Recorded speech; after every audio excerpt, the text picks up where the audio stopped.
Okay, so the standard we're going to be working on today is 2-PS1-4.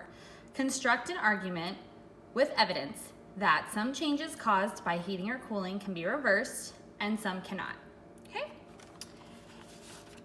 So to start off our unit today, let's review what we went over yesterday. Yesterday we talked about our key vocabulary word for the week, which is going to be matter. We learned that matter is anything that's around us. And if it's anything that's around us, that means that it's anything that has mass and it takes up space.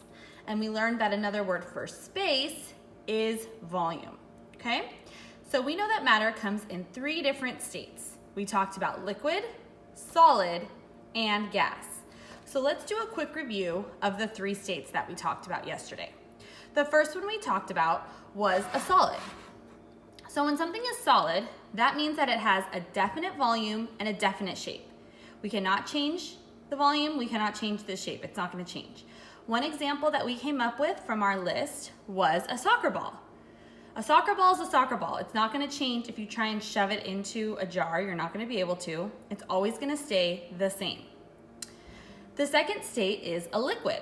When we look at liquids, they have a definite volume, but they don't have a definite shape.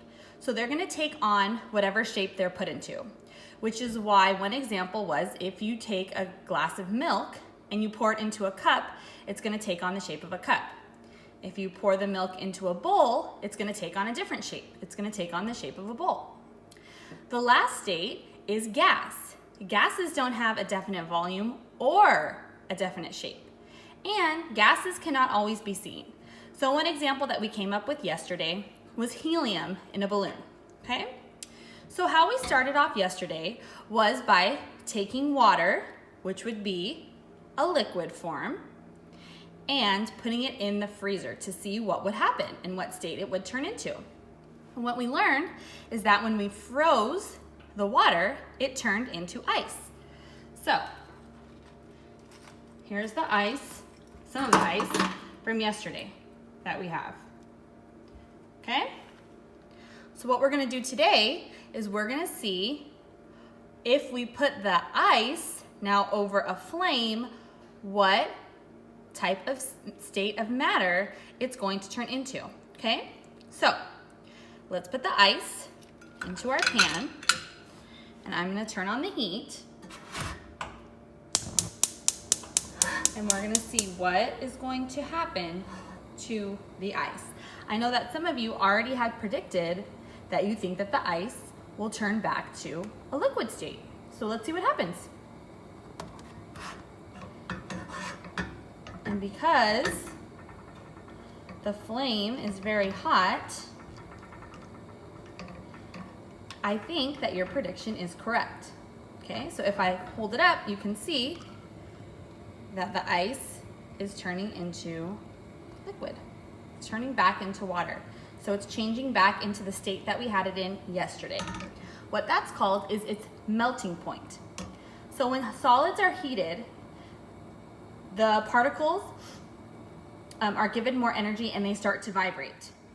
At a certain temperature, they start vibrating and moving so much that the structure starts to break down. And that's exactly what happened to our ice. The structure has now broken down and it's become water. Okay? So now, our ice has gone from a solid state to a liquid state. Now the question is, what happens if we keep the water over the flame? What do you think might happen? Let's see. Let's see what might happen. Oh, it's starting to bubble.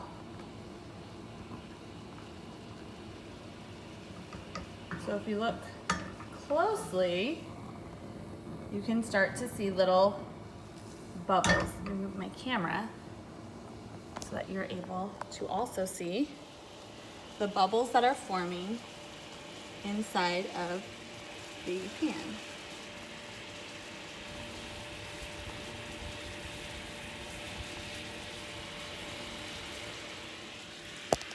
So now that we see the bubbles are forming inside of the pan, what do we think is happening?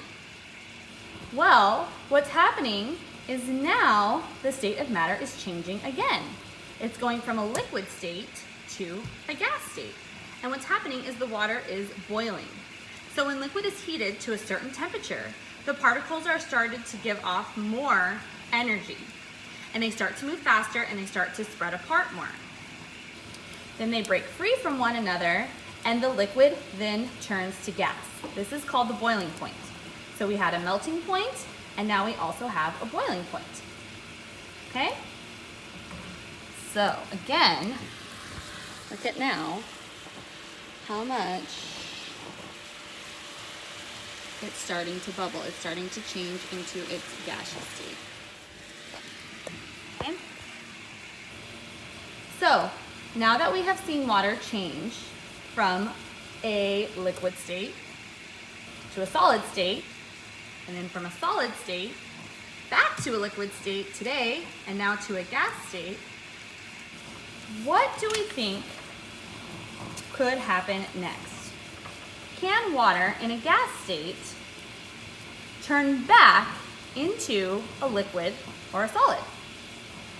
So what you guys are going to do in your journals is you are going to write your predictions of whether or not you think that this water that is now in a gas state and developing steam can change back to a liquid or a solid, okay? After we're done with this, I want you guys to work in groups and you're gonna come up with different types of materials or substances that fall under the liquid state, a solid state, and a gas state. And which different types of substances might be able to turn into all three, like the water that we demonstrated today.